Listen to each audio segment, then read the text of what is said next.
Hi, I'm Aparna, and this is ASMR Activism, a series about how to harness the infinite power of ASMR and channel it towards activism. Specifically, your activism. Today's tutorial is about how to increase your own awareness and how to increase the awareness of those around you. There are lots of great resources out there. There are a ton of awesome podcasts and daily newsletters like the Washington Post Daily 202, which organizes information in a way that might be less overwhelming than scrolling through your newsfeed for 24 hours a day.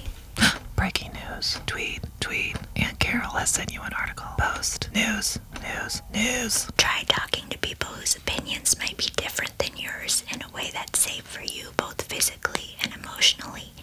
Don't worry about wasting your time talking to hateful dumbasses who won't listen to you. You're wrong. Stupid. Ugh. No. Most importantly, cut yourself some slack. There's no way to know everything.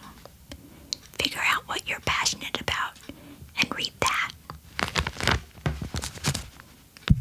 You don't have to consume everything or know everything. You still have to go live your life, so go live it.